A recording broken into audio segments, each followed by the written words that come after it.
வணக்கம் நண்பர்களே.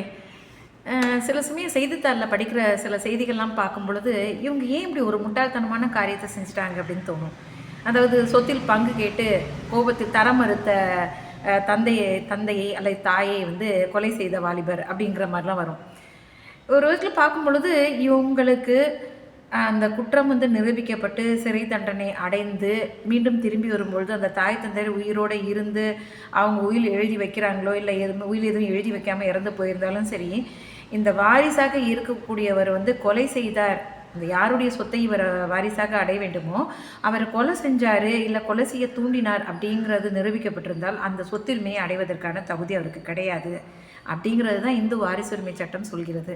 இது நிறைய பேருக்கு தெரியாதனால்தான் அந்த சில மணி நேரத்தில் ஏற்படக்கூடிய அந்த கோபத்தில் அந்த தவறை செய்துவிட்டு அந்த தப்பை செஞ்சுட்டு வாழ்நாள் முழுவதும் அந்த சொத்தை அடைவதற்கு உண்டான உரிமை கோருவதற்கு தகுதி இல்லாதவர்களாக ஆகிறாங்க.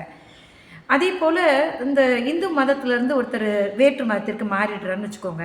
பிறப்பால் அவர் இன்னொரு உறவினருக்கு அவர் வாரிசாக அவங்களுக்கு எதுவும் குழந்தை இல்லை அப்படிங்கிறதுனால இவர் அந்த உறவினருக்கான வாரிசாக கருதப்பட வேண்டியவர் அப்படிங்கிற மாதிரி வரும் பொழுது இவர் மதம் மாறிட்டார் அப்படிங்கிற அடிப்படையிலேயே வாரிசு உரிமையை கோருவதற்கான தகுதி இல்லை அப்படின்னு சொல்ல முடியாது.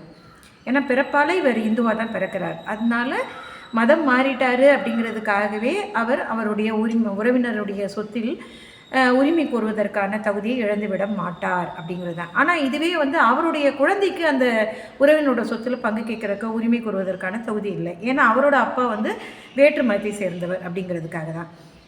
அதே போல் நீண்ட நாள் உடல்நலம் குன்றியவர்களாக இருக்கிறார்கள், கடன் வைத்திருக்கிறார்கள் அப்படிங்கிற காரணத்தினாலேயே இந்து வாரிசு உரிமை சட்டத்தின் கீழே வாரிசு உரிமை கோருவதற்கான தகுதி இழந்ததாகவும் கொல்லப்பட மாட்டாது.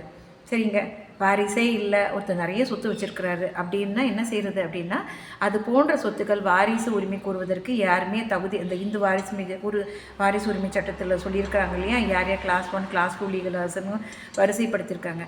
அவங்கள யாருமே உறவினர்களாக இல்லை அப்படின்னா அது போன்ற சொத்துக்கள் எல்லாம் அரசு கையகப்படுத்திடும், அரசுக்கு உரிமையாக போயிடும்.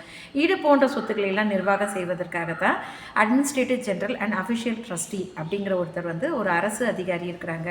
இதுக்கான அரசு அலுவலகம் நம்மளுடைய சென்னை உயர்நீதிமன்ற வளாகத்தில் administrative general and official trustee office அப்படின்னு சிட்டிசன் கோர்ட்டோட வளாகத்தில் இயங்கிட்டு வருது.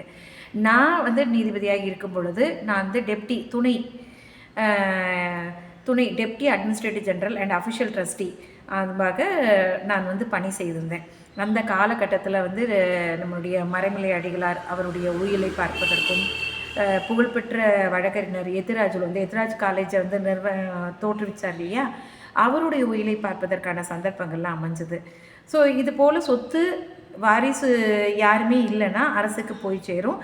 அந்த அட்மினிஸ்ட்ரேட்டிவ் ஜெனரல் ஏஜிஓடி அப்படிங்கிறவர் அந்த சொத்தை நிர்வாகம் செய்வார்.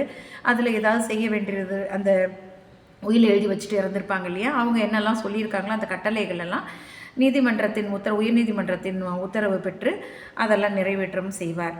ஸோ இந்த வாரிசு வச்சுருந்தாலும் சரி வாரிசு இல்லாமல் சரி எப்படி அதெல்லாம் நிர்வாகம் அந்த சொத்தை நிர்வகிக்கணும் அப்படிங்கிறது தான் இந்து வாரிசுரிமை சட்டம் 1956 அப்படிங்கிறது சொல்லுது.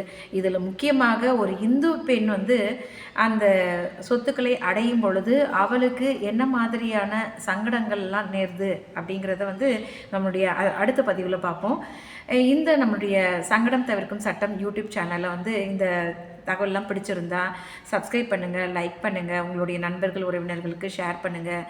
இது எங்களுக்கு மென்மேலும் இது போன்ற சட்ட விழிப்புணர்வு தகவல்களை உங்களுக்கு தெரிவிக்கிறதற்கு எங்களுக்கு ஊக்கத்தை அளிக்கும். மீண்டும் இன்னொரு பதிவில் உங்களை சந்திக்கிறேன். நன்றி, வணக்கம்.